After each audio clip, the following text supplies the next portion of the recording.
I'm Michael Leckie, and I help organizations build the human capabilities that transform them for good.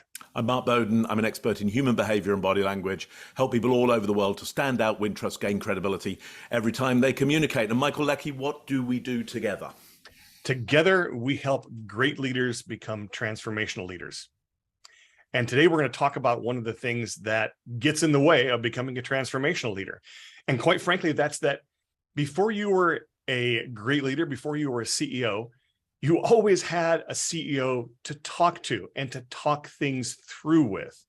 The problem is now that you're in that chair, it's different.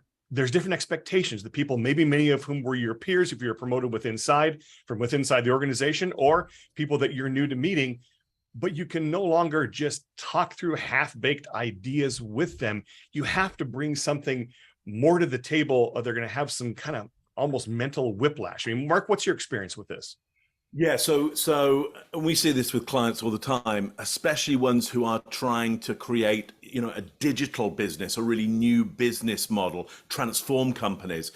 It's holding those two things at the same time. It's being able to come to a senior meeting where people want to know that you've thought about these things and you have a great idea or a strong belief or sets of experience around this, or you've looked at the data.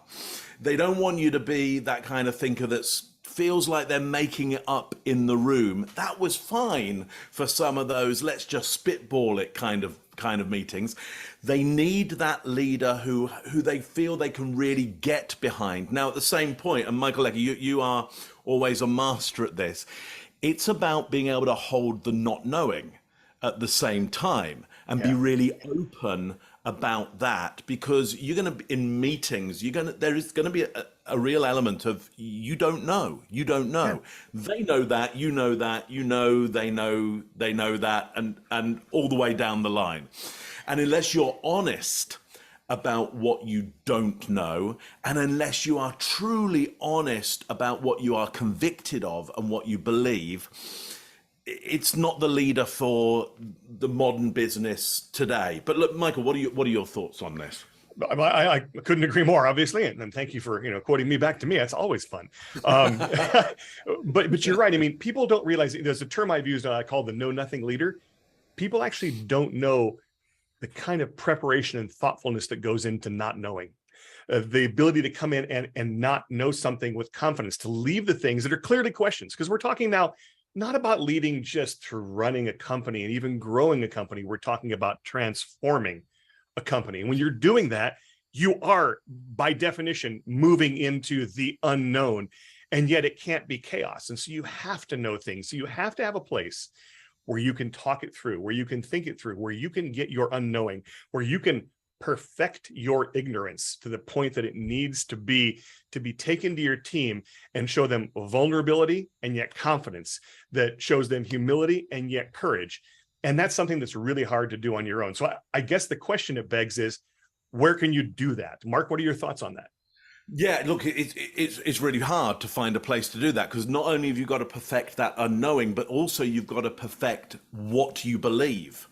You got to test out your conviction.